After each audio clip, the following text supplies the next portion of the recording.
Hello, everybody. Welcome to the Mikestand.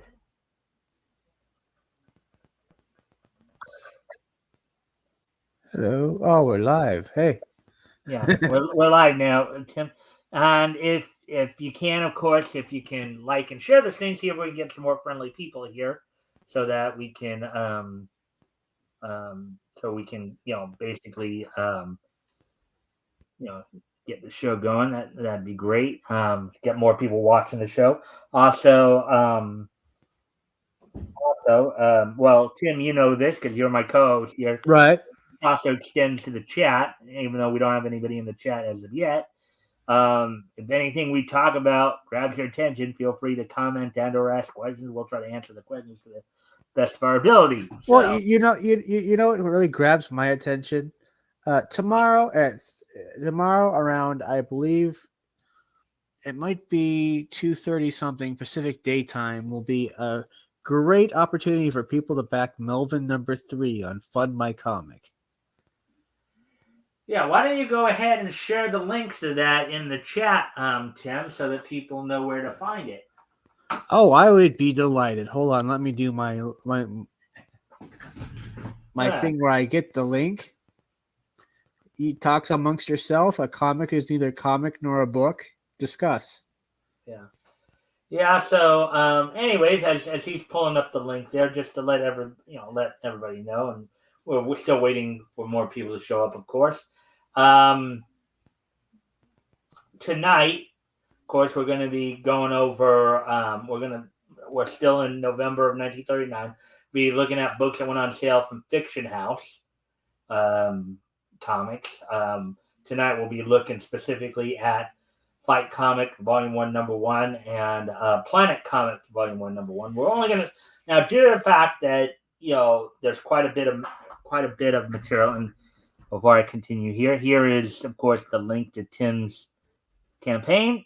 Um, and after I finish here, I'll give Tim a chance to give a little more detail on it. But tonight, of course, we're going to be looking, as I said, Planet Comics number one, and and according to Tim here, it goes live at 2:59 p.m. Pacific Standard Time, so just before 3 o'clock. All right. Yes, actually, it's 2:39 Pacific daytime. So Daylight. let yes, this comic book will I feel like it will revolutionize the industry, and you'll all worship me as a golden god. Maybe. All right. So yeah. So, anyways, would you kind of like to? JR's here. What up, Jr.? So before we get into the night, so hail Xena and Xenu, long may they reign over us all. They. All right.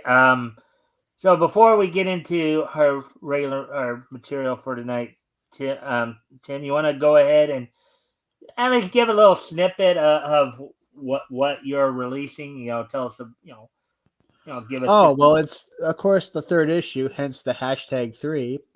Um, where we find Melvin and Alice being pursued by a couple of bounty hunters. Uh, we also will find out more about where Alice lives, and Melvin will decide whether he wants to be a mercenary or an actual hero. We'll learn about one of Melvin's new abilities, and you'll enjoy the artwork because the artwork kicks ass. And there's a bonus story. If you like, if you remember, it's a cross between Droids and Adult Swim, and it's about two guys who get their brains taken from them by gray aliens and stuck in the robot bodies, and then they have to rely on each other even though they hate each other's guts. Ever wondered what it'd be like to be stuck with that one neighbor you just despise? This story will kind of give you an idea. All right. Well, Rick just popped in to say hi. Hello, all. Hello, Rick. All right. Well,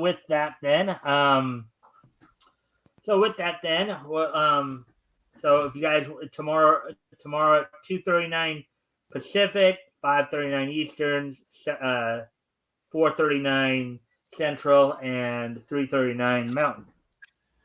And then JR and Don't be a of course, couple of boobs. Back Melvin number 3.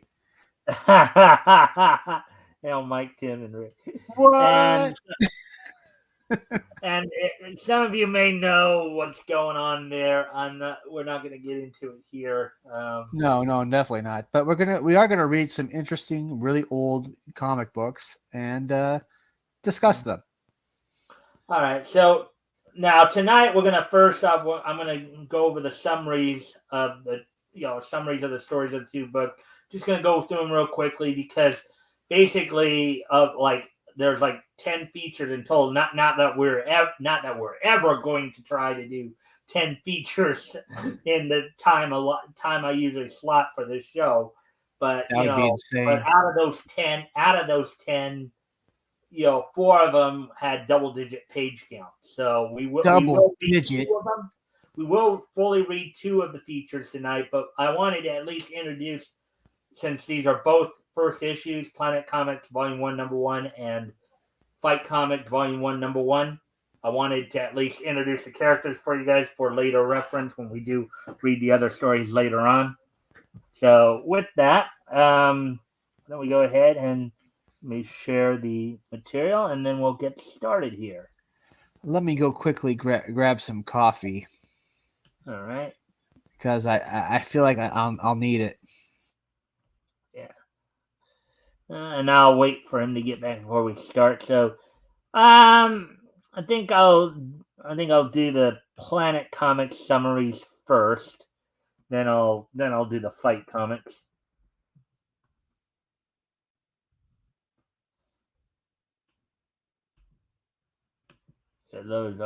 Now, Planet Comics is more of a genre-specific anthology with mostly, sci-fi space type stories.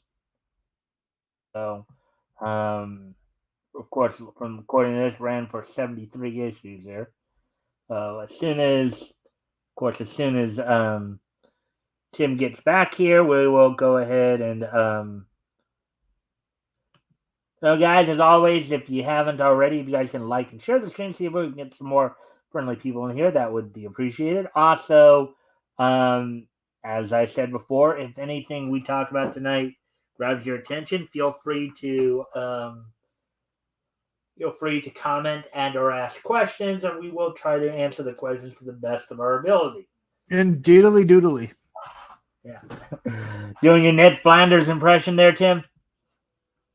Yes, very poorly, but I'm still doing it. All right. So the cover here, the One-Eyed Monsters of Mars, Flint Baker, one-page Lou Fine that's the cover page right there. Sounds kind of lewd if you ask me. One-Eyed Monsters from Mars. Yeah. And that's the name of this story. It's 15 pages. The Planetary Adventures of Flint Baker.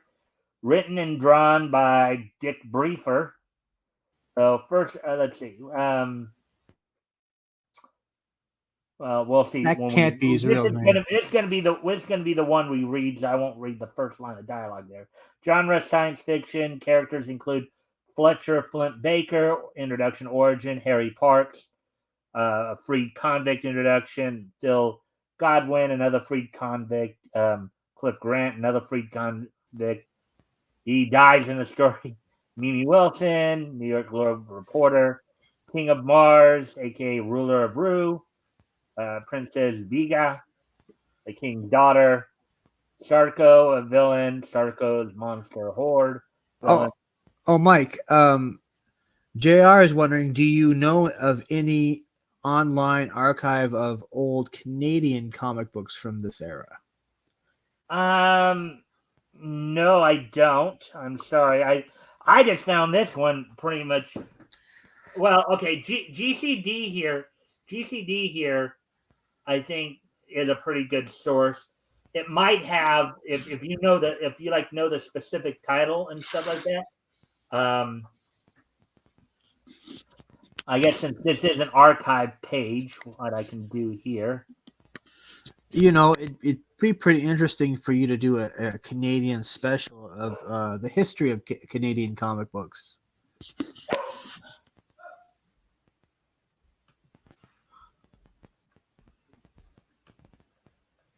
How do you think about that? I How do you never think really about thought of it because again, but here's the link.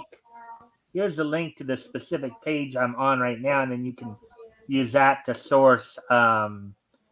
Use that to to get to the site itself. Yeah. JR also says in 1938, when Canada was fighting the Nazis for 3 years before America was forbid America, before America they forbid comic imports, and Canada had a flourishing comic book industry. That is very interesting. Well, obviously, my focus is more on U.S. comics because that's what I know. That's what I obviously grew up on. Yeah. But yeah, I guess it's something we could think about doing. Maybe doing just a one-off, like a one-off, special episode where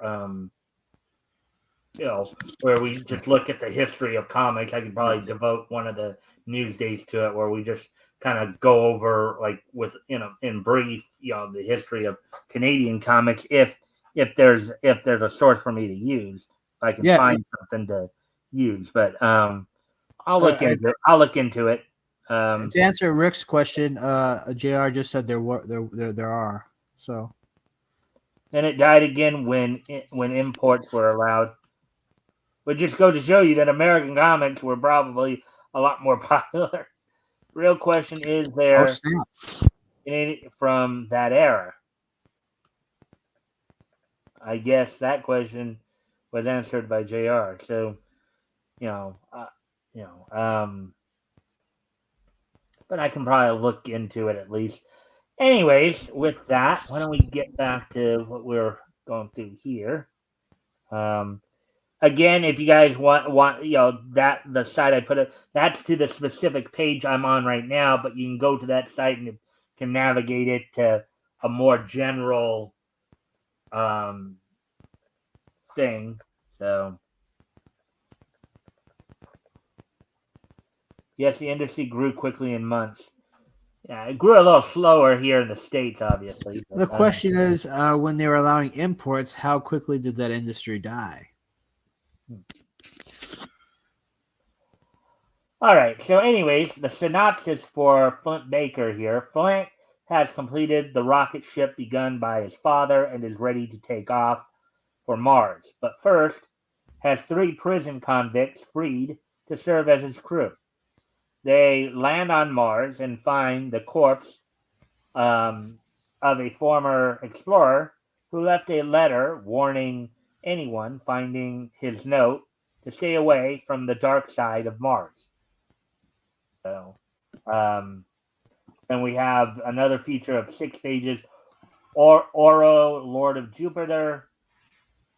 Characters include Oro Hardwich, who was introduced, Terra, his pet saber-toothed tiger, Professor John Hardwich, Arrow's father, death. He, I guess, died. Mrs. John Hardwich, her death, Arrow's mother. Martha Gale, an assistant pilot, King of Neptune, who's the villain. After a rocket ship crash that kills his parents, Oro is raised by a saber-toothed tiger.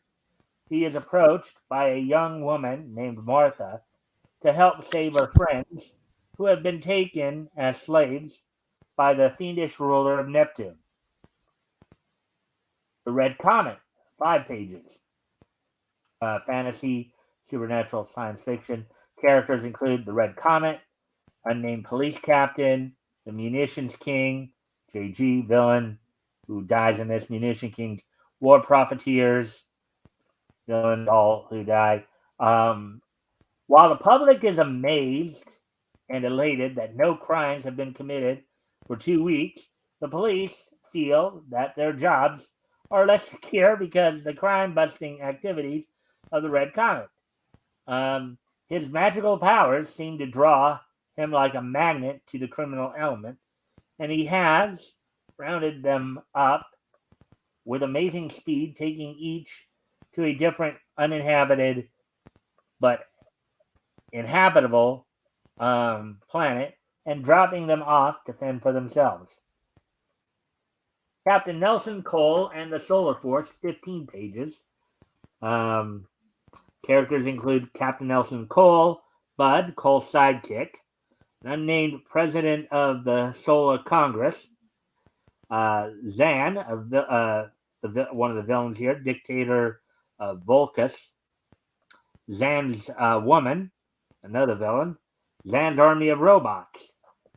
This sounds like a lot of stuff we would have been seeing on TV in the 60s. Like with Star Trek and Lost in Space and all that.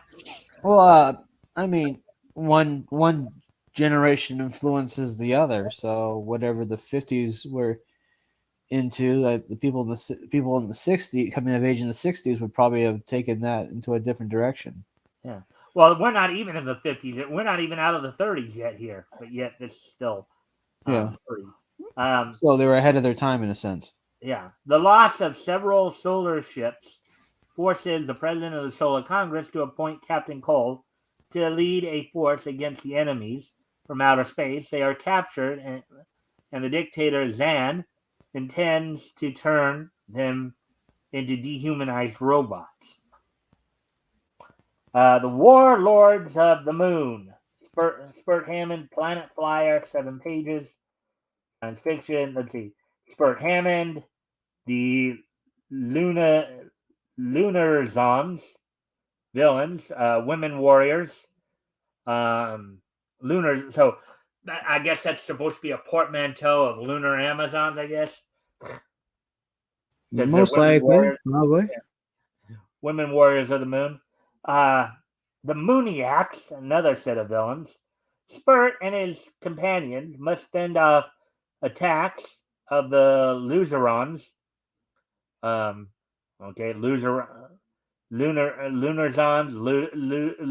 Luzerons.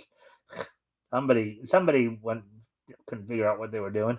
Who occupy the polar regions of the moon, and who are in the business of robbing interplanetary transport. It's probably when people still thought that the moon had an atmosphere, I guess. Let's see. No title indicated here. Buzz Crandall and the Space Patrol, 4 pages. Bob Jordan is credited with the script, apparently. Characters, Buzz Crandall, of course, science fiction again. Buzz Crandall, Dr. Kieran, scientist, Nancy Kieran, Dr. Kieran's daughter, the Sharkmen, villains. Let's see, Buzz and his crew must face the Sharkmen, semi-intelligent, living under the murky waters of Neptune, who have captured Dr. Kieran and other members of the Neptune expedition. The index or notes here. Possible artists for the strip in the 1940s include Nick Candy, Gene Fawcett, and Charles Sutton. The Man Who Stole a World. Quarak, Space Pirate. Penciled and inked by Alvin Charles, signed as Albert Charles. Characters. Quarak, villain, Earth scientist. So another feature that actually has the villain as the featured character. Lieutenant Gary Blake, Dean, an astronomer. Joan Perry, a radio operator only appearance. Unnamed world president. A former Earth scientist takes up residence on a far distant planetoid and threatens to rule the universe. Destroying all traces of civilization, his first target is Pluto, which of course now is no longer a planet, which he attempts to pull from its orbit with his strange infrared ray invention. Now again, and then that's all for Planet Comics here. Let me just, for people who just want to know here, let me go back to the GCD main page here for a moment.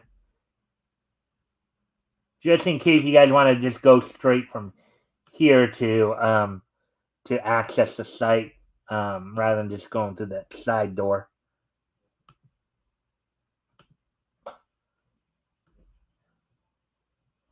All right, so let's see.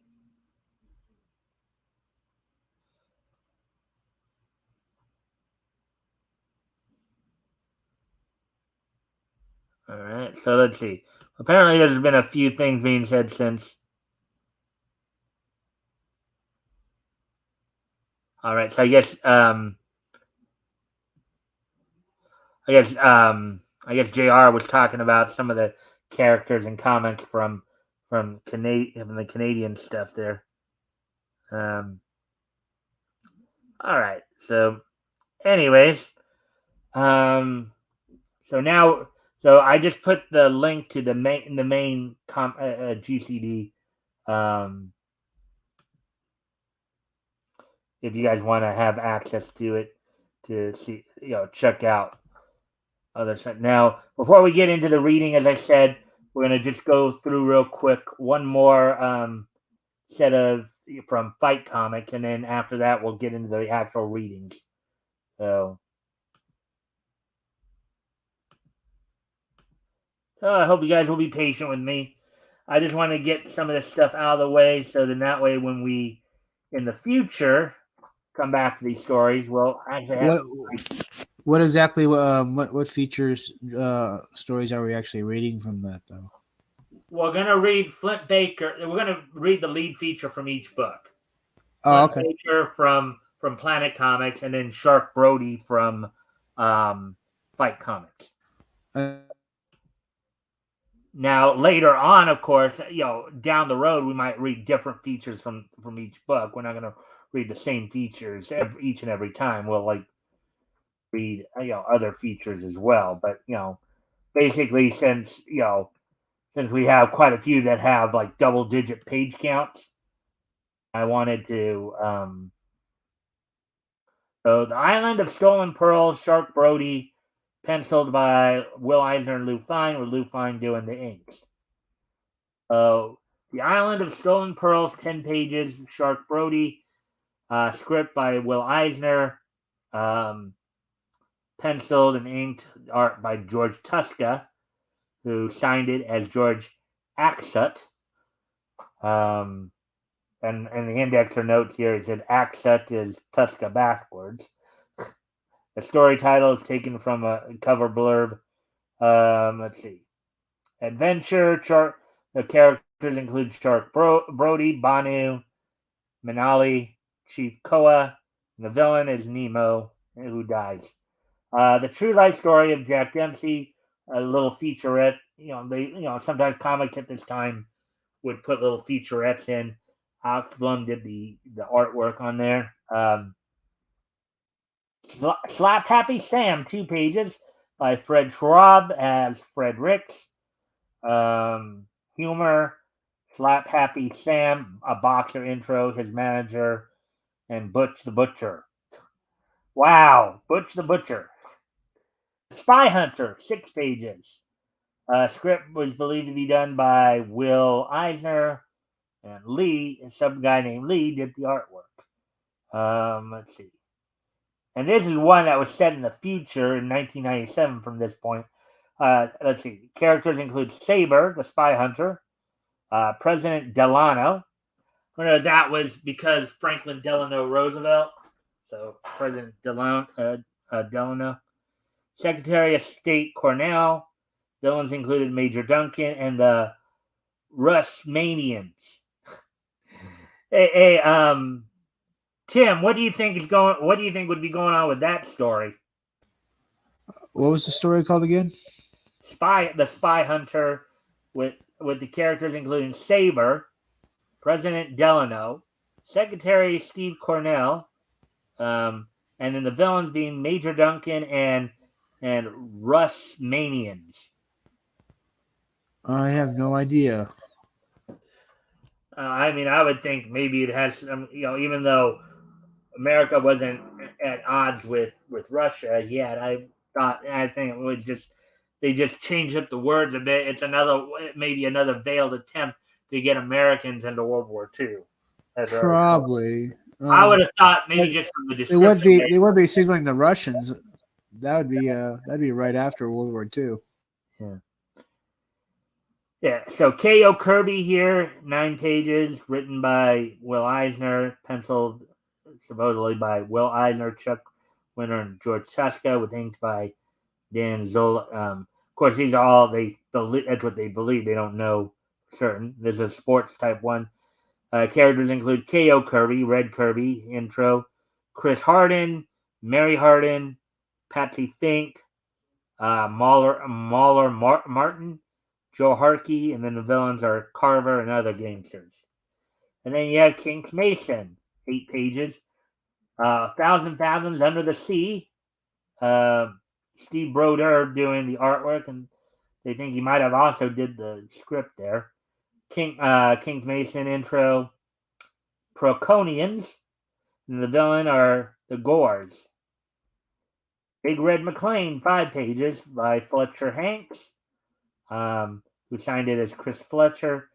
An adventure series, Big Red McLean, Mr. Farlow, with villains being the Red River Lumber Company. The synopsis for this one is Big Red signs on to work for the Great Bend Lumber Company, where he is immediately put to work stopping employees of the Red River Company from destroying the Great Bend operation. Let's see. Oron of the Jungle, 4 pages. With the introduction of the Jungle Adventure one with Oron, Zach Tempson, Oron's father, and the villains being Farrell Farley, and Torpedo Ribula. Harry O'Brien, 5 pages, art by Maurice Gutworth. The crime drama with Terry O'Brien, and then Martin and his game as the villain. And Klaus Nording gives us, as Ed Norris, gives us Strut Warren, 5 pages. Corporal Strut Warren, intro, wartime. Previous indexer listed Nordling as script, so we assume additional knowledge on his part. Chip Collins, Skyfighter, 6 pages. Another wartime with George Tuska supposedly doing the artwork on this one. Chip Collins, the Skull Squadron, Jinx Jordan, others.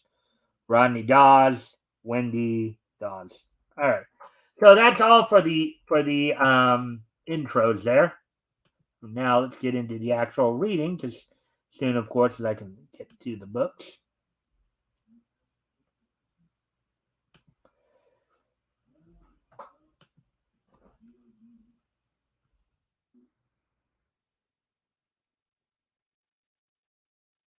And so we need to look up Fiction House here.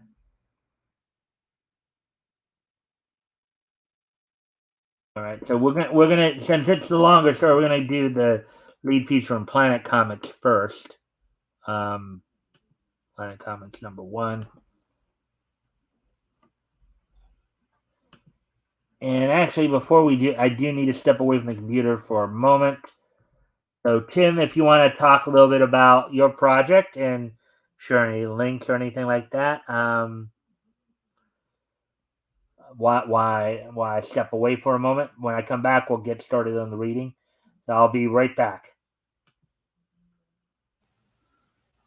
Well, I plan to go live on Rex's channel, but that's still being the time will be talked about tomorrow. I think a little after that. I think on August 9th, probably. I think I'm going to be on Rick's show. And I guess if you tune into those shows, then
All right, I'm back now. We're already at the 31-minute mark here. And if you guys haven't already, if you can like and share the stream so we can see if we can get some more friendly people in here, that'd be appreciated. Also, if anything here we talk about grabs your attention, feel free to feel free to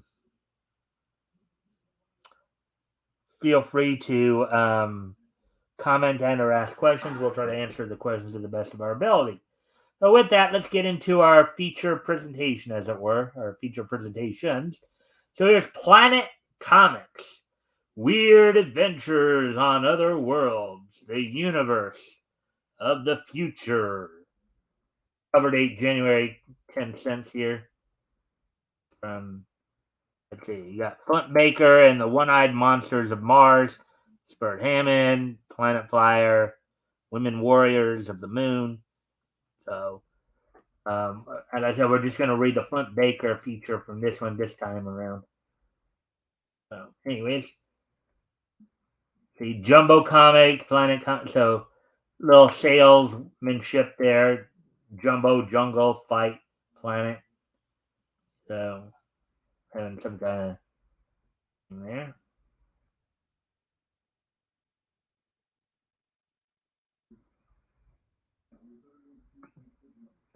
All right, the planetary adventures of Flint Baker, the one-eyed monster men of Mars. When Fletcher Baker's scientist father died, Fletcher was left with the task of completing his rocket ship to be sent to Mars. Now it is finished and is ready for the magic flight.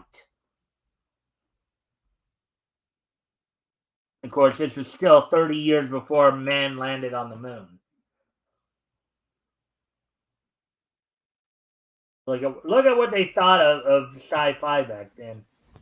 Well, I mean, this is prior to John Carter of Mars being published, I think. I used to think that apparently it was around 1940 something that John Carter, and they were thinking of stuff like solar energy or something.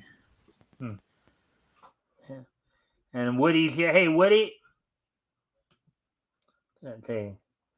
Hello, darkness, my old friend. Hail, Lord Woody of Wisconsin. Cheese makes world go round. According to Woody. Got to watch out for One-Eyed Monsters. Hey, Woody. All right. So, anyways. So, our story begins. A high-powered automobile is speeding along the highway. Look at that classic car from that time period. Yeah, but I don't think they had cars actually like that, did they? They did, I believe. At last, it stops before the grim gray walls of a state prison. Well, Baker, the governor just phoned. It's okay, and you can have your men. 3 prisoners enter the room.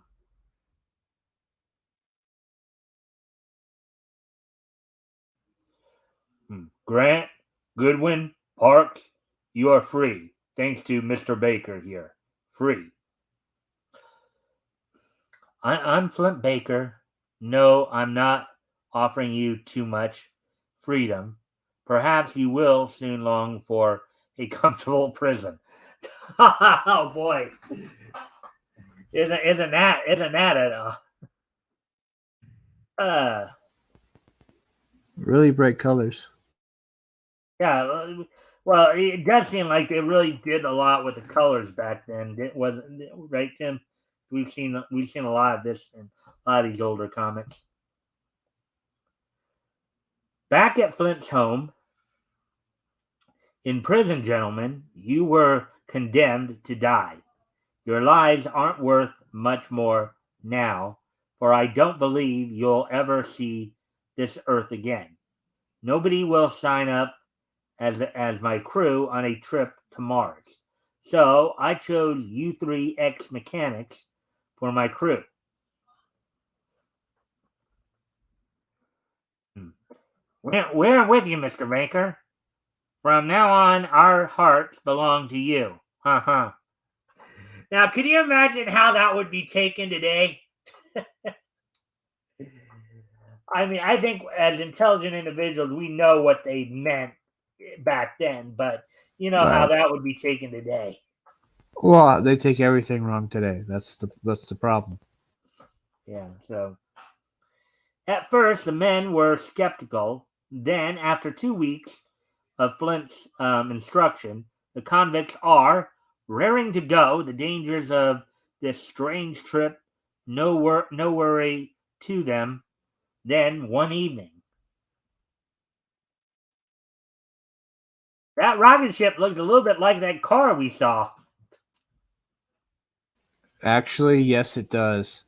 That's not very imaginative. uh, a terrific detonation, and Flint Baker's rocket ship is launched into space, leaving behind the ever diminishing Earth. Ever diminishing Earth. Quite a nice use of language there.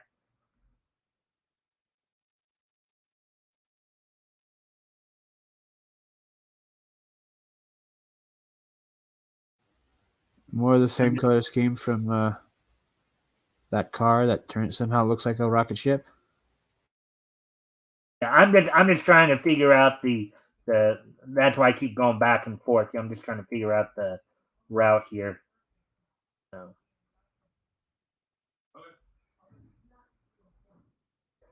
all right. So 8 miles a second. Wow, 8 miles a second. That's pretty fast. The ship tears through space, headed directly for Red Mars. There's our new home, boys. Let's eat now. In the provision room,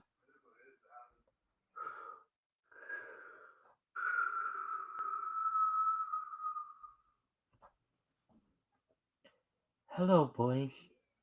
Mind if I have a little sandwich? I'm Mimi Wilson of the New York Globe, here to write up this flight. And you got some people going, like, question mark. You little fool, you'll never get back to Earth. I ought to turn around and dump you out. Suddenly, the ship swerves to avoid a meteorite. Mimi falls into Flint's arms. Hmm.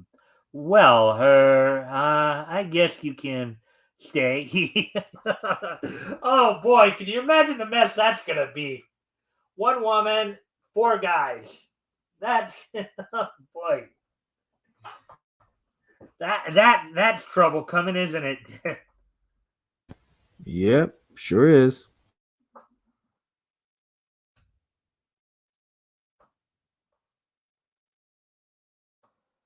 To pass time, the ex-convicts tell their crimes. Hmm. I'm Harry Parks. My fireman on my locomotive was drunk. He wanted to run the engine himself. He whipped out a gun and threatened me. A shovel put him to sleep for good. For good fate was against me, and I was sent up for murder.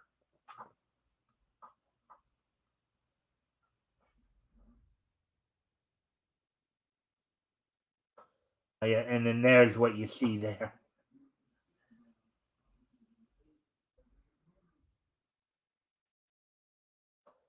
I'm Phil Godwin. Some gangster fell in love with my kid sister. She thought she loved him and refused to listen to me. The crook was rotten through and through. At the wedding, I lost my head. So he decides to take out the gangster.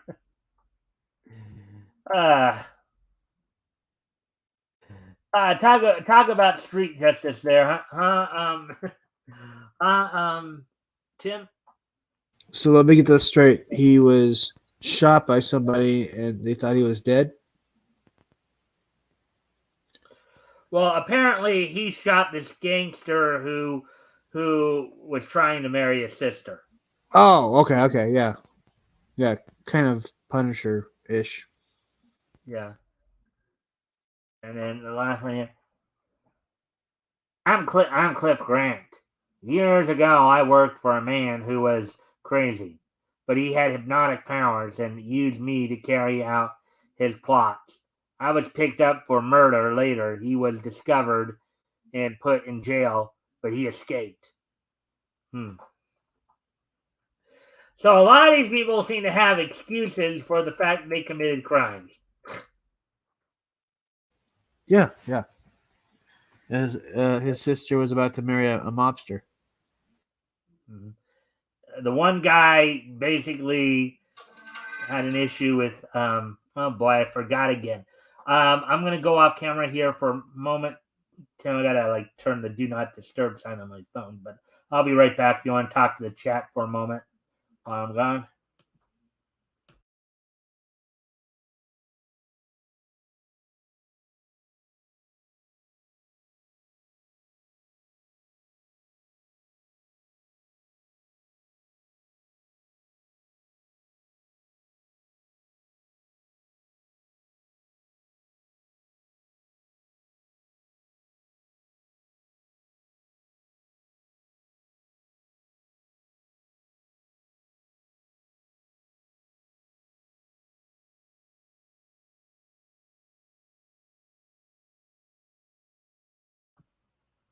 Sorry, but God, I keep forgetting to turn off my phone when I do my shows.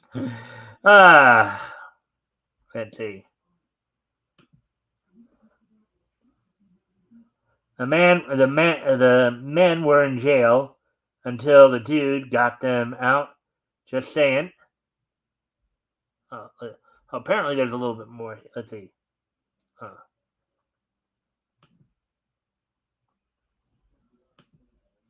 all right, so let's see. Holes in the side, so you know it's fast. Okay. This art is good compared to much Golden Age stuff. I think that's what Tim was saying too. A chick reporter, a dork, I guess, and three guys from jail on a voyage sounds legit. Yeah. Imagine what the imaginations of these people were. They were writing this stuff. All right, so. Anyways, getting back to the story here. After weeks of monotonous traveling, they reach Mars. Stand by to land. Just think, Mimi. We're the first Earth people to land on Mars. Look, Flint. There in a valley lies a battered rocket ship. Inside, Flint comes across a ghastly sight. Look at that metal tube. Inside the tube is an old letter. So I conclude this notice. It is now August 21st, 1933, a month after our arrival here on Mars from Earth. To my reader, if there be any, I say again, keep away from the dark side of Mars.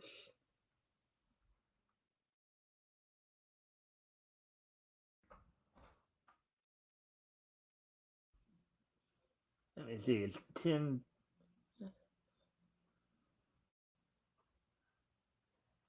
Tim, you back yet? Yeah, I'm back. What? Okay. Oh, I was. You didn't say anything while I was gone, so I was wondering if you had left or something like that, or you stepped No, I'm away. still here. I don't have anything to show at the moment. So Oh, okay.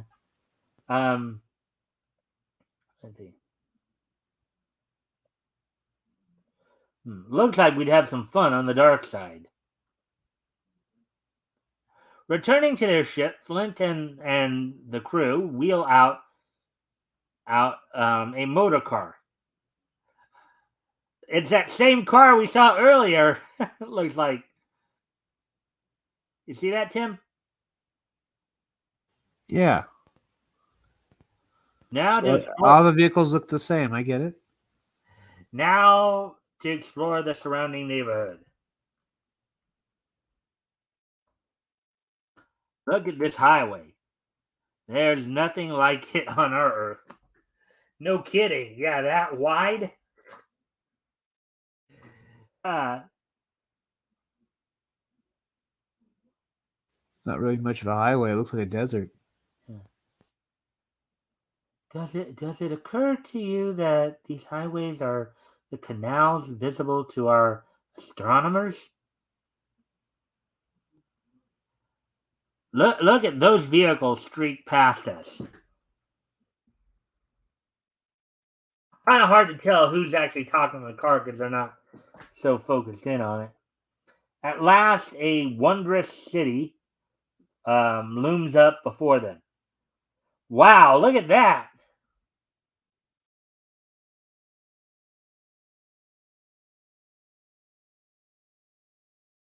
And on approaching the gates, a ferocious watchdog springs at them. Oh, look at that! That looks like a nasty creature. I don't think you'd want to meet that creature in a dark alley, would you, Tim? No, that's got a face only a mother could love. Then, from a window, Sakakior, Sal, Rock, Estom. The beast retires, and the strange woman greets the Earthman. Ah, so you are from the Earth. We have waited so long. Come, you can help us.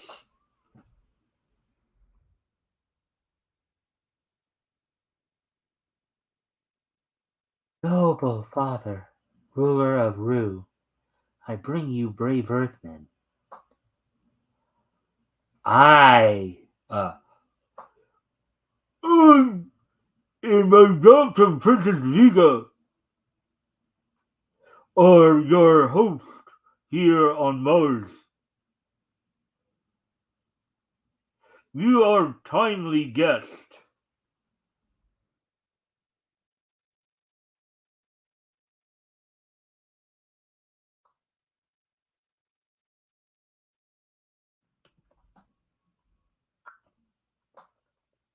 For the last century, we Martians have lived in peace and harmony. Then one day, not long ago, a ship landed here from your Earth.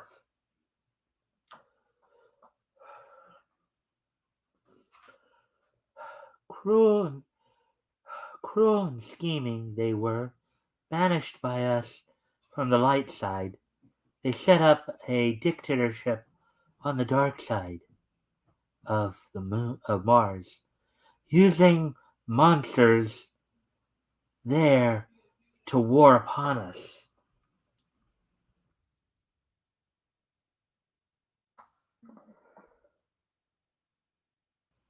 You may enlist us in your army to rid Mars of these fiends. Hot dog. Wait, I gotta read. Wait, don't lose your place yet. I gotta read this. A chick, a reporter, a dork. No, a chick reporter, a dork, and three guys from jail on a voyage. Sounds legit. Yeah, I read that earlier. I went over that earlier. That was pretty funny how he said that. Yeah. Didn't we say it would probably be some trouble, Tim? Uh, This would probably be good for a Saturday morning cartoon back then. Yeah, no kidding, right? Meanwhile, on the dark side, Sarko, last of the wicked Earthmen, prepares an attack. Zarko, Last of the Wicked Earthmen. Yeah. With the aid of the one-eyed monsters, he plans to rule over the warm light side of Mars. Attack!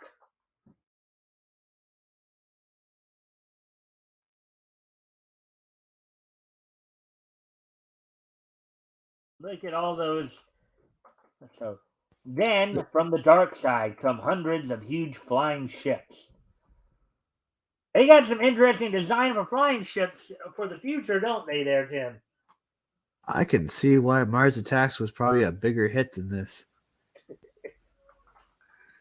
Uh,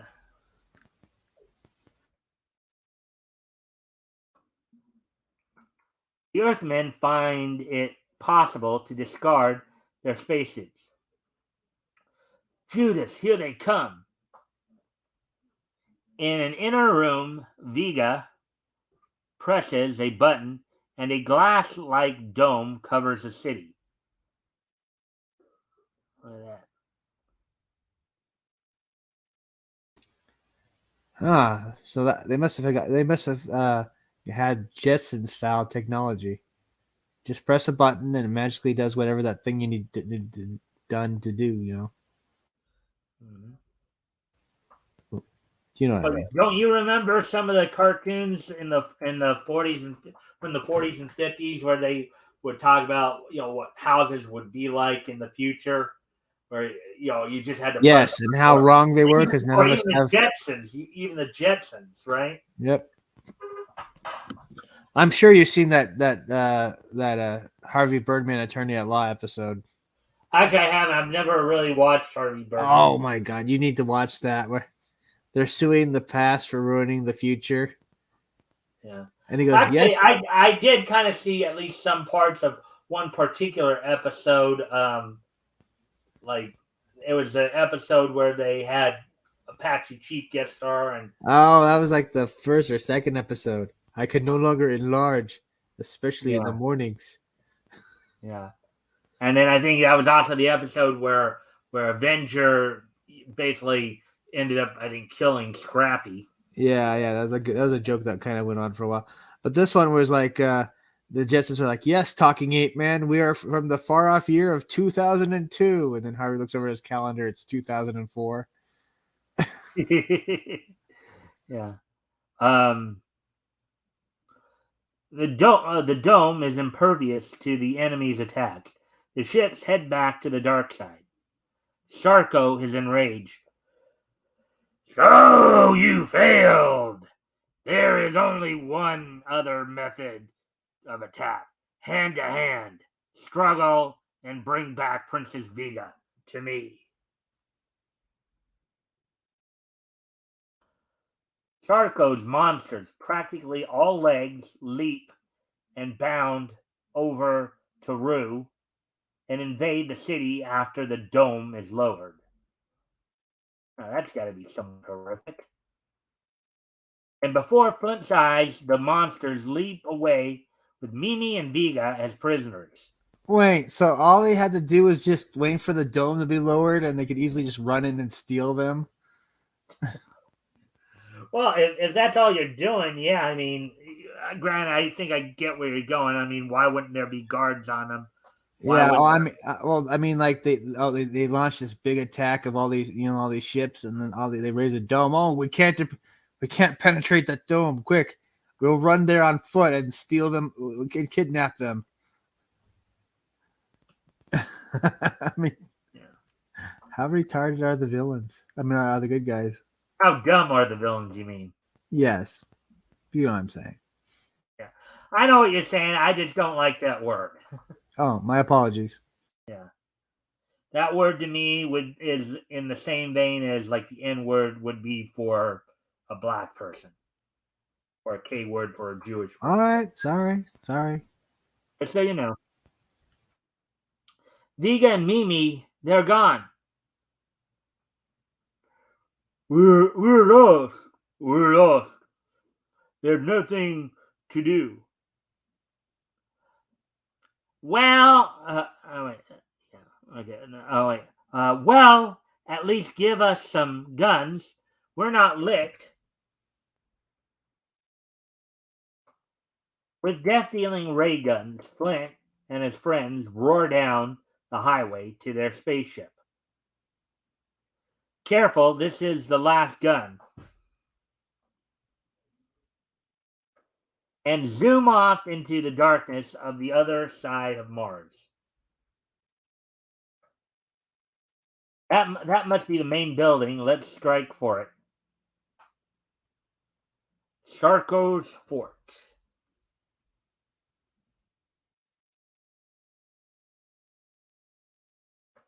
Flint silently lands the ship near Sarko's Fort. Then,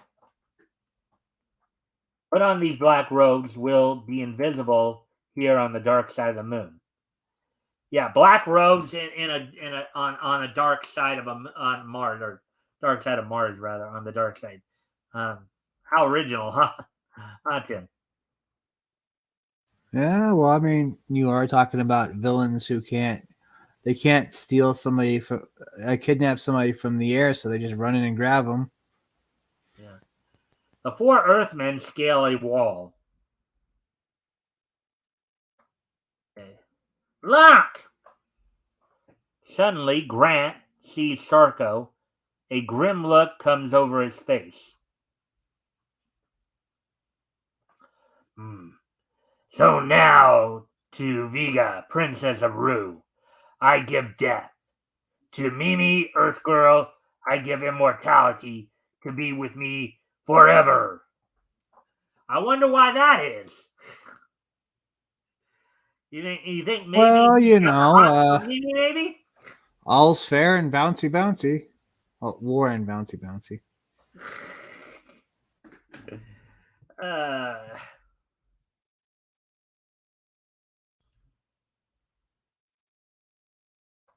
Grant crashes through the skylight. Oh, you're the guy who's terrorizing this planet, Sarko. Back on Earth, you were called Sapo before you broke jail to come here on that rocket. So maybe this is the guy. um, maybe this is the guy Grant was talking about. And you're the guy who hypnotized. Oh, I'm sorry. And you're the guy who hypnotized me to committing murder and left me to take the rap. he hypnotized him to commit murder. He kills someone. I mean, he still killed someone, even though he was under hypnosis. And then he's mad at the fact that somebody. Okay. But Sarko wrenches loose and fires a ray gun at Grant. Flint dives on the fiend.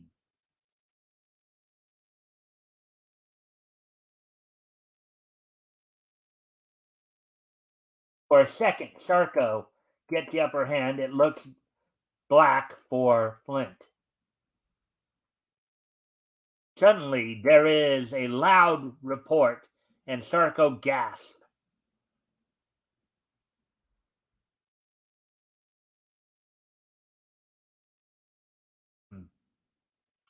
You can keep your old ray guns. I'll put my opponents out of commission with my 38. Mimi and Vega freed. They all reach the ship, all except Grant, who died bravely.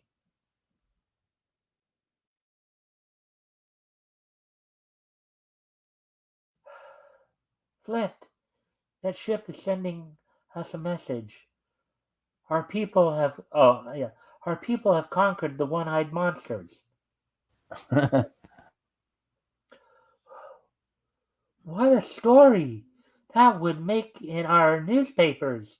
Gosh, if I only had a phone. Perhaps I can show you some more material for good stories. Don't miss the adventures of Flint Baker, space pilot, in the next issue. So we'll just kind of breeze through the rest of this. We'll just kind of flash through the rest of it and look at the artwork and see some of it real quick before we go on to the next story. And it looks like people have left us. The two people now there. Okay. I don't know.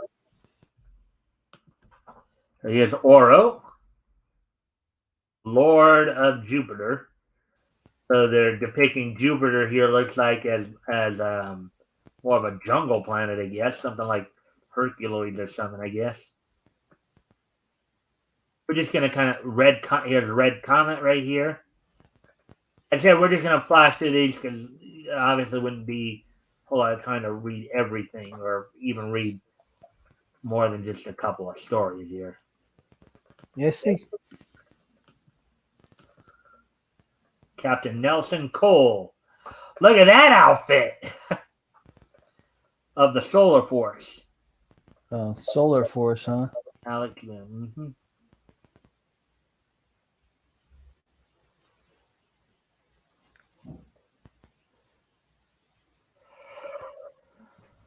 Look at how they put the red, yellows, and blues together here.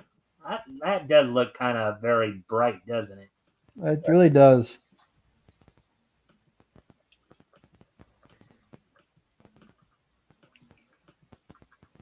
Burt Hammond, Planet Flyer, and the Warlords of the Moon. I believe this was the Luna Zeri. And look behind them right there. The two women right there. Those Do you think the Lunarzons or the Lunarons? Do you think Edgar Rice Burroughs read a lot of these books?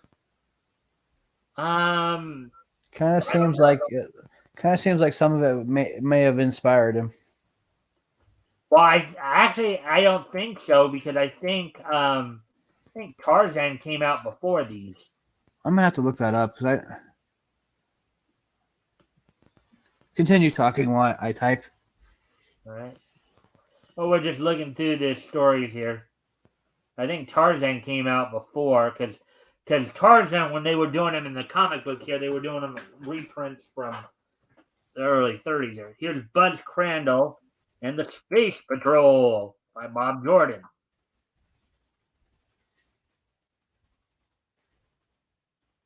If anything, I think these guys might have been inspired by Edgar Rice Burroughs. Here's Quarak, Space Pirate, The Man Who Stole the World by Albert Charles. There's Quarak right there.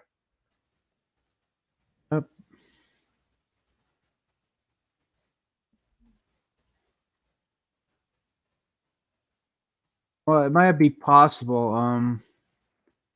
It's really confusing because I keep getting conflicting information here. First story under Moons of Mars, serialized by Frank Muncie in February of 1912. Issues. So yeah, I think it might have been inspired. Those might have been inspired by him. Yeah. So there's Jungle Comic.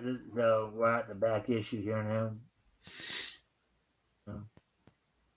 All right. So, anyways, now that we, of course, done with that one, now we'll go on to the other comic, Fight Comics. We'll read the lead feature from that, and then we will, of course, read through the rest of it. This one won't be quite as long. This one's only 10 pages, what I saw. Shark Brody. Oh, wait a minute.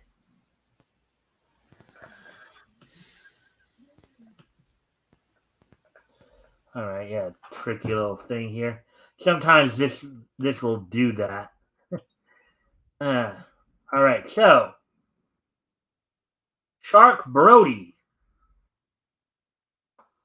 by George Axett. The toughest two-fisted adventurer in the South Seas.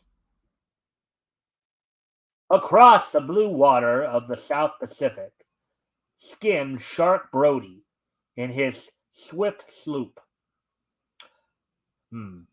I've got good trade winds. Should make port in Hello, something out there? With remarkable speed, Shark tacks and comes about his sloop, cutting the waves.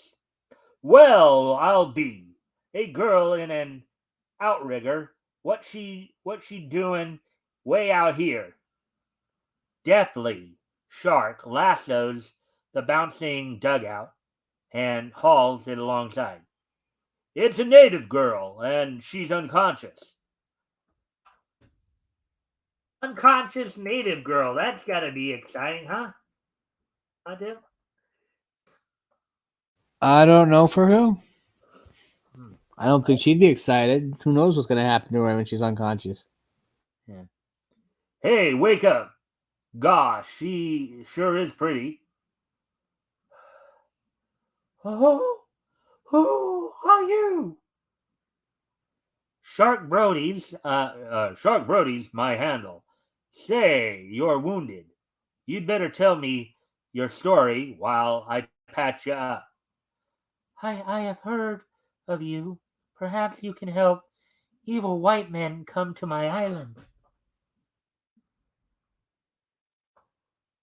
Evil men come in. Evil men come in big ship. Take my father, Chief Koa, and make my people dive for pearls. Then take catch from them. I escape from leader who wear black beard. Hmm, that sounds like old Nemo. Hold still while I bandage your arm. Then we'll take a look at your island.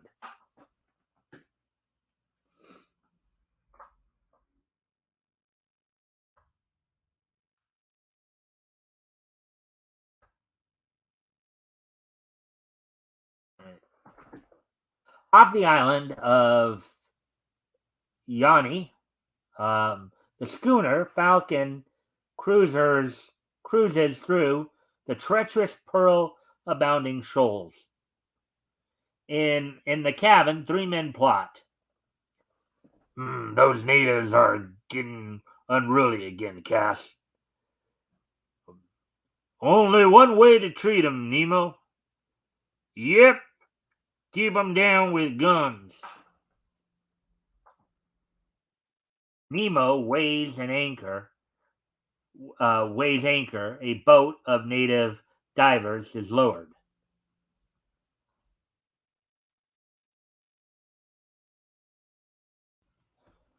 Among the shoals, the natives have a shark net over the side. The net is a circular like contrivance, which keeps the sharks away from the divers when they are under sea. Down the center of the protected area goes Nanka, the first diver. Suddenly, he is caught in a huge shell. Frantically, he struggles against death.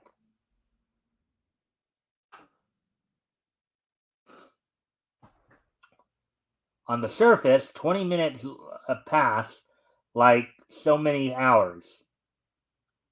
Hmm. Go down, Banu. See what's happened to Nanga. Banu and an aide dive to the bottom.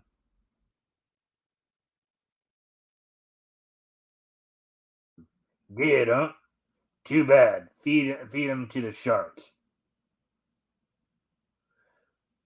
Hmm. We not work for you no more, you bad man. Look here, stupid. See this gun? I'll use it if I hear another crack like that. Will do, master.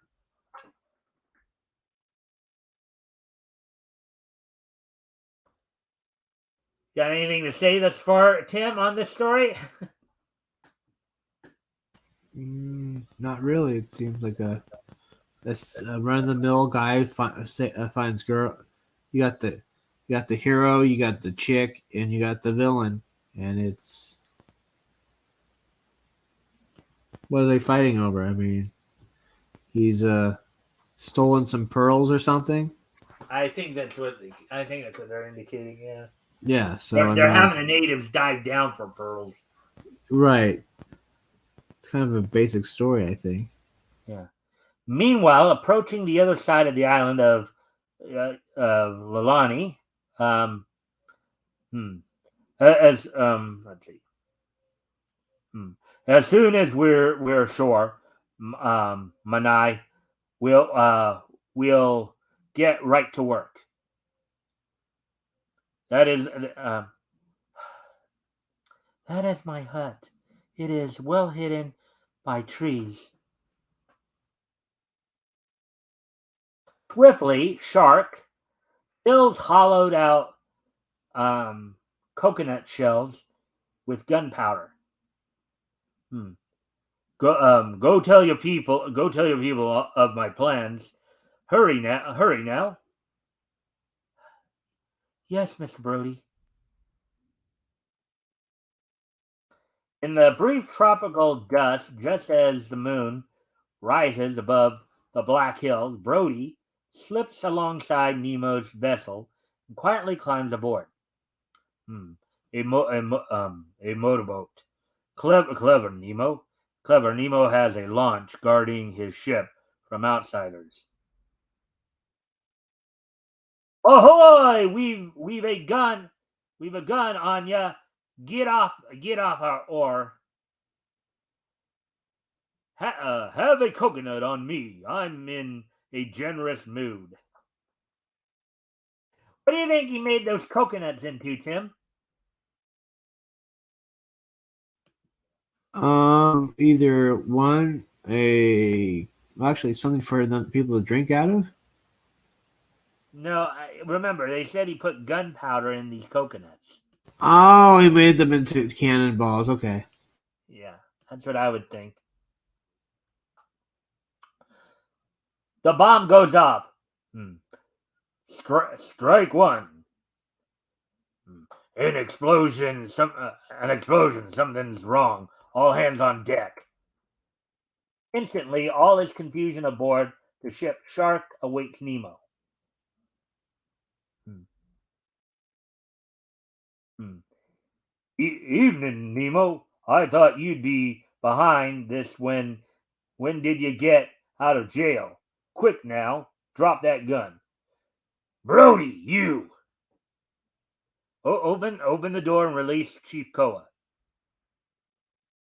Shark is seen. And let clonk. Ah, thanks, mate. Now we have both of them in the brig.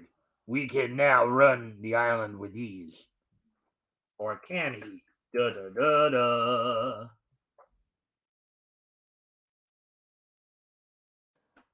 In the brig below the deck of the schooner, Brody, me glad to see you. Why you here? Hmm. Nemo's got. Let me. Nemo's got the best of me so far, but here's where we act. How we cannot get our out of here. Too many guards. Easy with um easy with this flare gun. Your people will see it. Watch. On the island, a native sees the signal and The, hastens to tell his people. the What? guy with What? the beard, doesn't he kind of look like some the guy from the brawny paper towel packaging? The guy with the beard. Are you talking about Chief Koa right there, the prisoner, or are you talking about the villain? I think it might be the villain.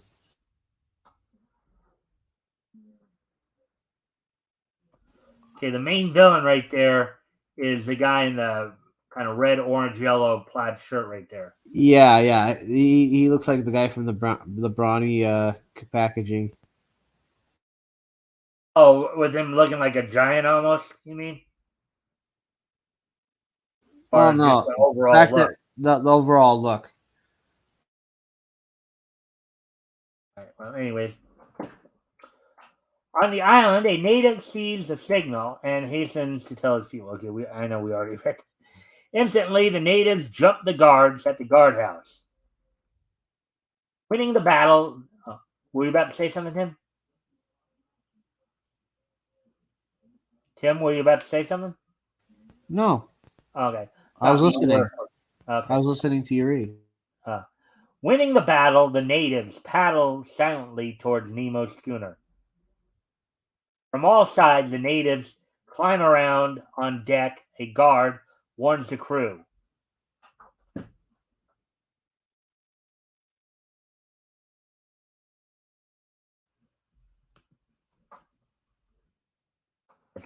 A great struggle begins between the friendly natives and the black-hearted crew of Nemo. Look at that fight scene right there. Some interesting action shots. Hey there, Tim. Yeah, it's probably the most exciting part of the book. I mean, the story. Um, hmm, hmm. Your people have arrived. They won't find us here, so I'll try my way of getting out. Flexing his muscles, Brody rushes at the heavy door. Chief, take a boat and go to your island. You will be much safer there. Now for some action.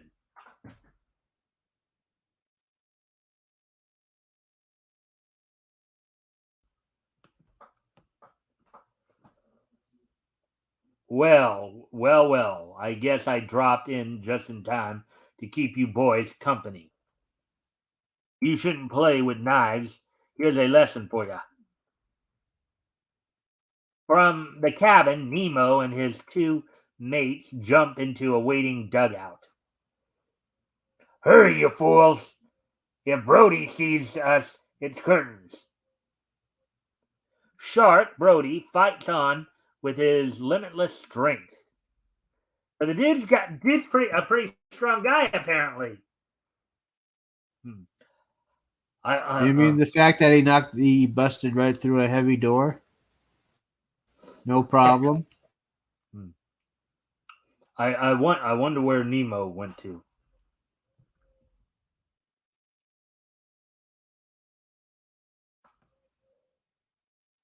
And here we got some more fight scene, I guess. Right? Nemo and his henchmen reach the island unnoticed. Here's the chief's hut. You two stay out. I'll deal with him myself. Well, this is a surprise. So you came back, Manai. You both will pay for what you've done to me, Chief Koa. As if from nowhere, a mechanic figure appears before Nemo's men. A menacing figure. Brody! Hello, boys. Just dropped in for tea. Since you want gunplay, I'll be sociable about it. Before the two men can fire, Brody's blazing guns fells them. You know what fells them means, right? Right, Tim? Yeah, she shot him. It's Right. another one of those. He does everything. The main character does everything without effort and saves the day kind of story.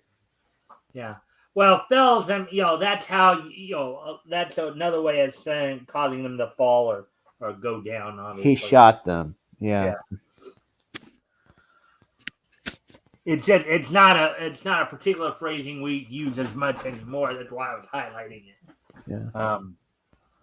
What the gunshots? Better clear out of here. Hmm.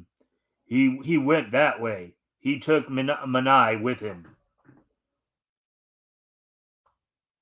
There he goes back to his schooner.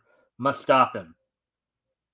He'll catch up to us before we can reach the ship. I'll sink him with bullet holes. Before Nemo can pull the trigger, Manai knocks him overboard with an oar as Brody nears the boat. So the girl kind of saves herself there, Tim. Was You notice she? that?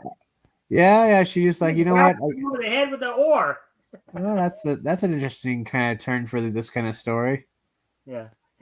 As Nemo swims for shore, a school of sharks ends his villainous life.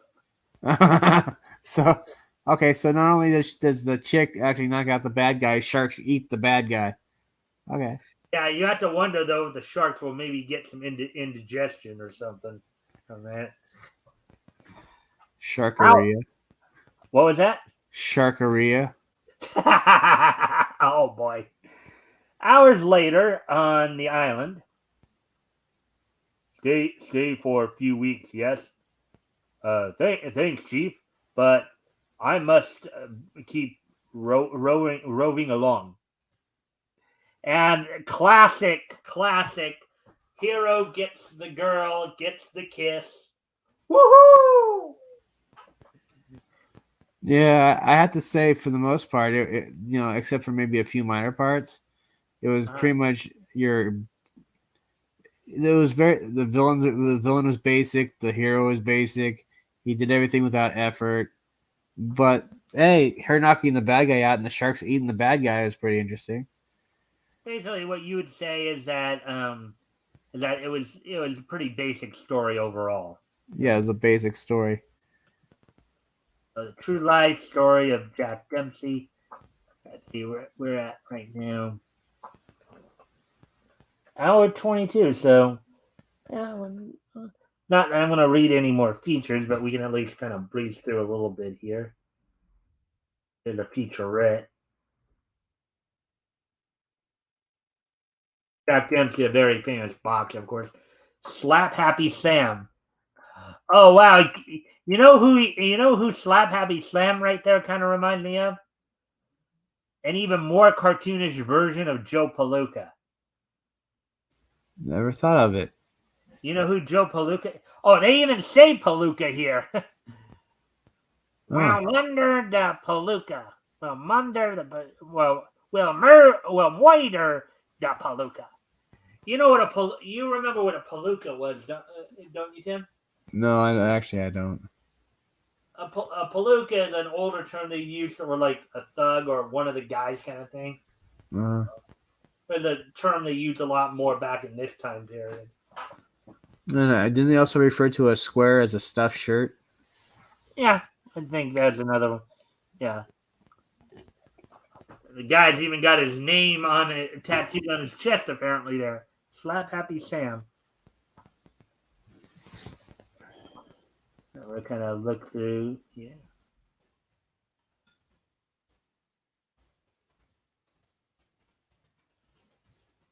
And of course, with this being Fight Comic, you would have some fighters, obviously. The Spy Fighter. Yeah, this is more of a futuristic one. This is their idea of what 19. So this is their idea. This is the art. Whoever wrote this story's idea of what 1997 would be like. Yeah, that's 1997 is nowhere near that like that. Yeah, I would have remembered it. Well, you have to understand though. This is still written back in what 1939. So that was 58 years prior. So yeah. I mean, if you remember, oh, and look at that. Gee, that doesn't look like Hitler at all. I think this is the one that I think is the one where they were facing off supposedly against the Russmanians, I believe. Yeah, Saber.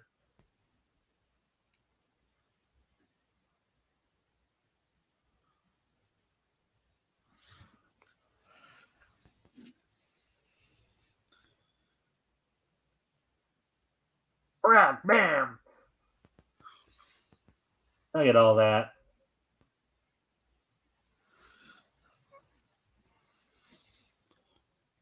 I'm just kind of going through it a little slower this time because we do have a little bit of time here for the time still to go. So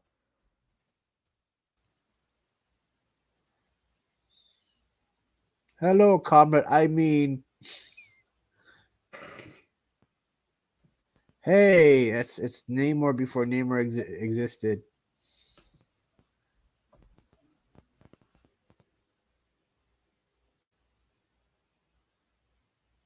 and here's KO Kirby, another boxing one by Chuck Walker.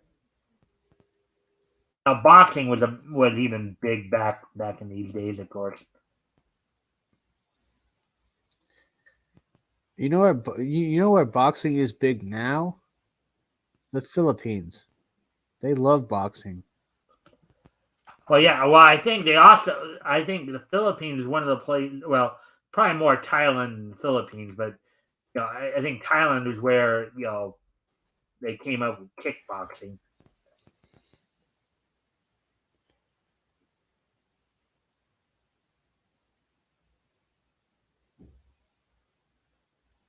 Look again with the color schemes here.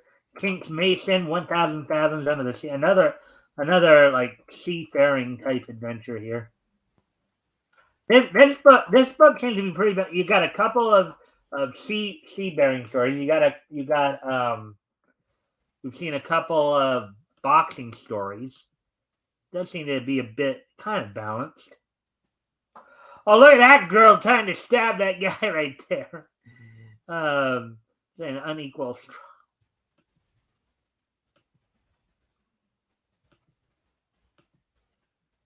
Big Red McLean, King of the North Woods. Another tough guy looker there. Of a tough and rumble kind of guy there. Right, Tim? Yeah.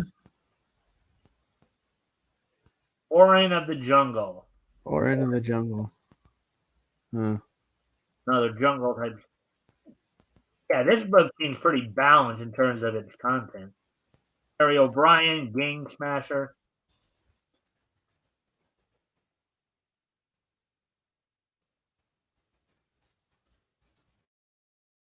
Rut Warren.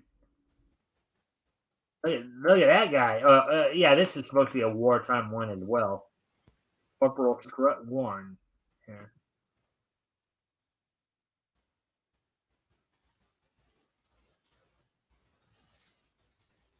Chip Collins, Skyfighter.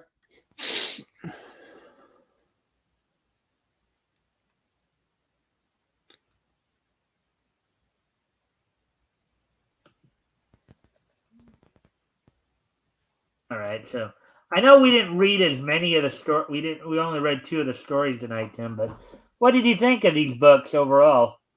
What we Well, the first one was the Mars one. Yeah, Flint Baker. I thought it was funny how, like I said, they couldn't get to her via the air, so but all of a sudden they could easily just run in and snatch her up and run off with her, no problem. Yeah. And then what did you think? What did you think of the second story there? That's a very basic storyline, but the only thing that made it interesting was the fact that it wasn't him that knocked out the villain, it was her. And then the villain gets eaten by sharks. So at least in that one, there were a couple of very interesting twists for the time. Yeah. Interesting little plot twist there. Yeah. Besides that, it was a very they don't seem to vary. They don't variate from the basic storyline. Hero overcomes obstacles without any problem, knocks out villain. The end. Yeah, but in terms of the types of stories they had in it, it did seem to have a pretty interesting balance there. Ground with a bit more of an emphasis on boxers, obviously, with Slap Happy Sam and the feature with I'm looking forward to actually seeing the actual change in the stories that they're liking. You know, where it goes from these type of stories to, like, I don't know, like around the 1950s with like EC Comics. You know. Well, keep tuning in every week, and we'll be watching it evolve as we go along here. Oh yeah, the World War II stuff is going to be interesting. All of a sudden, like, oh, we want nothing to do with the war in Europe. All of a sudden, Buy war bonds. Yeah, well, look, we're going to be finished with November 1939 in 3 weeks here. August 18th will be the last week will be in November. Then we'll be in December of 1939 with the introduction of three companies: Fawcett, Hillman, and Novelty. So and when we of course get into Fawcett, that's like the original.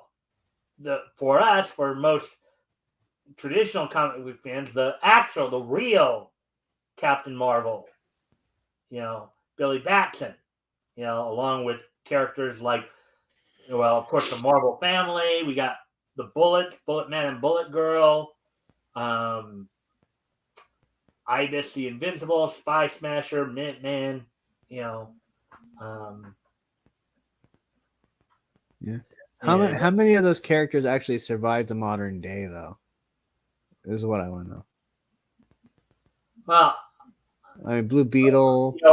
Well, are you talking about from a specific company or just any of them? Because a lot of them seemed, except for maybe the re-envisioning of the Blue Beetle and a few other characters, a lot of them seemed kind of disposable characters. Like one was one generic. Like you could easily forget about one.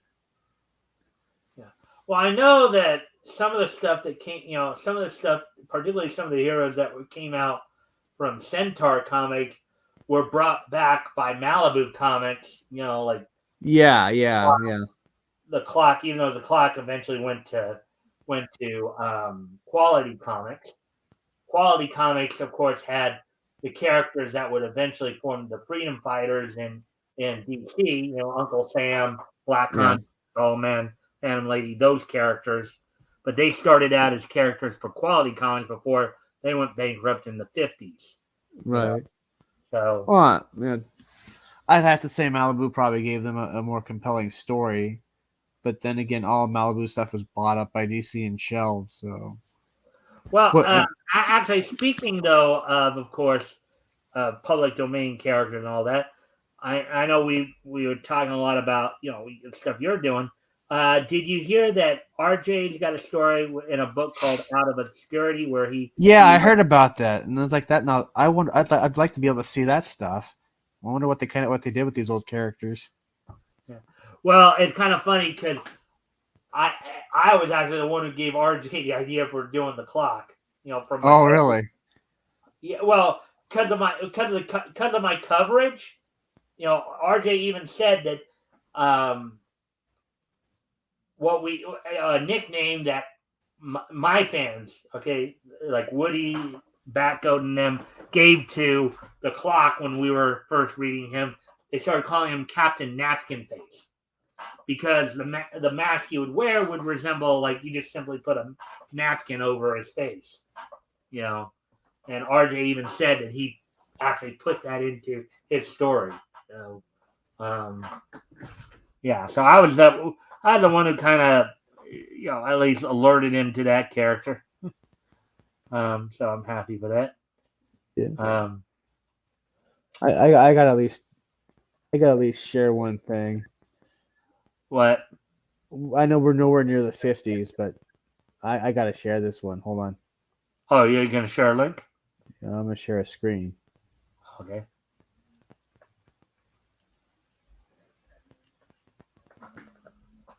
Look at this.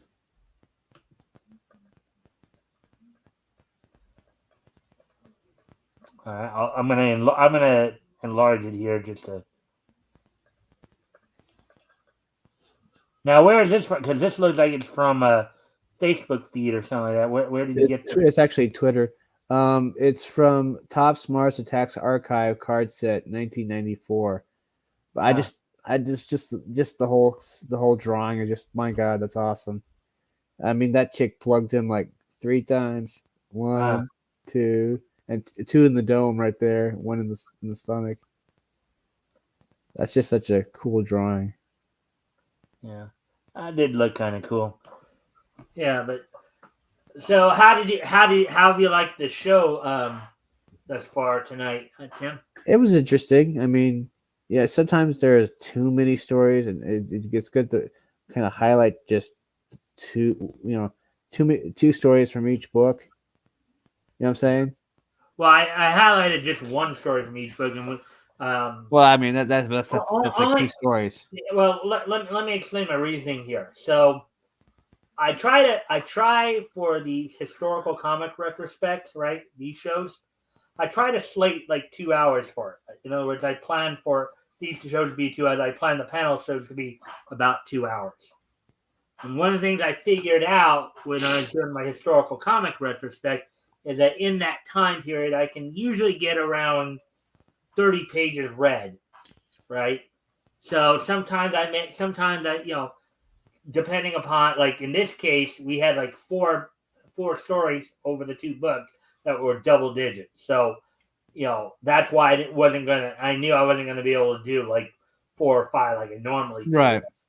So but what I wanted to do, because what will I don't know how many of the shows you watched through enough, but you know that usually I 1 month I may do like 2 or 3 stories, and then I may do other features another month. It's Yeah. it's like depending upon the Yeah. story. Well, I haven't really fully watched the show, but I've always come on through and taken a look at seeing what you're doing. Yeah. Well, I mean, and a lot of it is that the idea is to give people samples to hopefully try to spark an interest in this stuff too. Yeah. Trying to remind people what got them into comics in the first place, right? Yeah. Well, I mean, it's all generational. For me, these old stories are interesting, but they don't do too much. It's like it's interesting enough to kind of go back to the beginning and kind of see how it changed throughout time and it evolved. Yeah. But these stories, these 1930 stories really don't do anything for me because I find them so basic.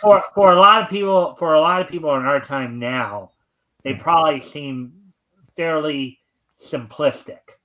Yeah, they're like I said, they're very basic. Yeah. And but because my time was like late 80s, early 90s when I got into books, and it was like stuff like X-Force and Wolverine, and then later on maybe the Image thing. Yeah. And if I was a comic book reader as a kid, I would have probably been, my heyday of reading comic books as a kid would have been in the 80s. Yeah. But for me, at least for me, a lot of the appeal of these comics from like the 30s and 40s, they remind me a bit of cartoon. Now, you have to remember, I'm somebody who came to comic books through cartoons. Okay? Basically, what we're doing here with comics in general, I was trying to do with DC because, of course, one of my favorite cartoons growing up was Super Friends. And so I wanted to learn more about the DCU and all that, and delve into that and watch how that universe evolved and all that. Right. Obviously, we're not going to try to read every single comic here, every single book, every single feature. That would take forever. The idea is to give samplings, to get people interested and see, and also people an idea of okay, how did this medium evolve over time too? Yeah, that's interesting. I find that, but also EC Comics only because of the TV show Tales from the Crypt. Mm-hmm. But the idea of like bad people doing bad things and then all of a sudden bad stuff happens to them at the end of the story. Yeah. Yeah. Oh, are you talking about like with the Shark Brody story where the yeah. Well, I mean, like, there's always there was like an episode of Tales from the Crypt where this guy decides to help this guy with a struggling restaurant by killing the landlord and then serving him up to customers.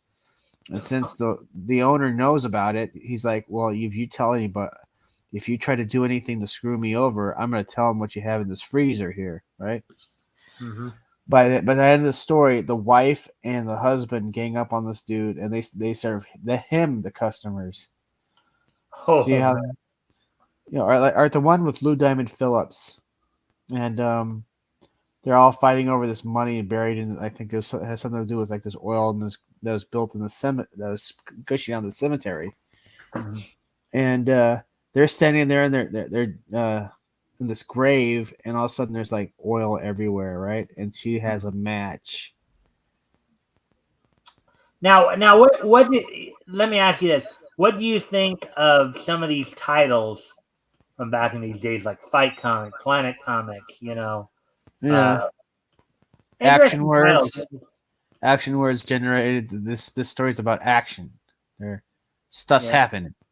yeah. Fight comics, jungle, kind of like trying to Planet. grab you, I trying to mean, grab you, yeah. I mean, there were some very interesting titles there. Yeah. All right, so we're getting close to. We're now down to we're coming on 1 hour 42 here, so I think it's about time to start wrapping things up. What we're gonna do now, of course, is we're gonna go back to this day in each history and then really close things out, Tim. All right. All right, so hopefully you can stick around for a moment after the show. Oh yeah. Yes. And Um, oh, by the way, folks, Melvin 3 available tomorrow at and if you want to 2:39 reshare the link to that, go p.m. ahead, Tim. Want to reshare the 2:30 link? yes, 2:39 p.m. Pacific Daytime. It's gonna have everything from the issue Melvin 3 to a digital copy to a merch pack, because at the time they didn't have add-ons. I think they added something new, like a cart where you can see itemize items, I guess. It's gonna have the return of the combo pack with Melvin 1 and 2, or you can get all 3 issues, Melvin 1 through 3. So And there's a link for you guys if you guys want to go check that out. tomorrow at 2:39 Pacific Daytime. And just in case people are catching this on the replay, of course, that of course is July 29th at 2:39 when that's Tomorrow. Tomorrow, I love Back you. it tomorrow. Don't be I took Tomorrow's Kitty a folks. day away. Little Annie action there. All right. So, anyways, today is Friday, July 28th, 2023. So let's take a look back at this day in each history. Let me just do a little 99, 2008, and 93. Okay. So with all that being said, here we go. First off, we're going to head back 30 years ago today, as on this date, 30 years ago today, Family Dog would air its final episode on CBS on this date back in 1993. Ran for one season, was produced by Amblin Television, Tim Burton Productions, Warner Brothers, Universal, and Nelvana. On this date back in 1993, the adult animated series Family Dog would What year was that? 1993 when it completed when it Oh, I was still in middle school, so I got or elementary, going almost to middle school. yeah. So 30 years ago today, the final episode of Family Dog would air on CBS. Moving ahead 6 years to 1999, which was 24 years ago today.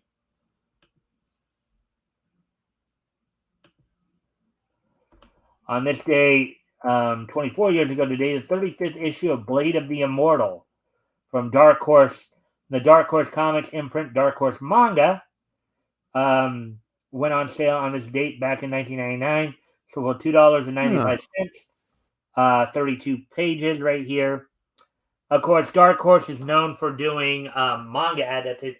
In fact, here's something that I was reporting on the other day, and I don't know if you caught that broadcast or heard about this, but so Dark Horse did a panel at San Diego Comic-Con last weekend, right? And they talked about how now manga for their company, right? Manga is 1% of their output of what they put out there, right? What they publish. Right. That 1% of manga brings in something like about what they said was like 66% of their profit. They basically make 2/3 of their money from that 1% of manga they put out. I see. That was incredible. That was and I know Rick and I were talking about it. Rick was in the chat when I was covering that article, but yeah. So I tell you what, I'm going to be listening to as soon as we're done here. I'm going to go blast some Pantera. all right. So, anyways, now onto our last piece of niche history here. We move ahead to 2008, which was, of course, 15 years ago today. As on this date in 2008, WWE held its Monday Night Raw event from the Verizon Center in Washington, D.C. Main event of the evening saw Batista and John Cena defeat JBL, John Bradshaw, Layfield, and Kane. Mickie James defeated Jillian Hall. CM Punk defeated William Regal. Cody Rhodes and Ted DiBiase of Legacy retained the World Tag Team Championships over Jerry Lawler and Michael Cole. Wow. And the start of the night opened up with Beth Phoenix and Santino Marella teaming up to defeat D'Lo Brown and Kelly. So with that, guys, I thank everybody for being here tonight. I hope everybody enjoyed the show. Tim, if you can stick around afterward for some post. Oh, of course. You know me. You know me, homie. And I hope, of course, we can get you back here on Sunday for the panel show. Yes. I got lots to talk about. You know me. I'll be here. All right. So with that, guys, I thank you all for being here, and I hope you all enjoyed the show, and we will see you back here on Sunday. Smoke a fatty. Bye. Bye.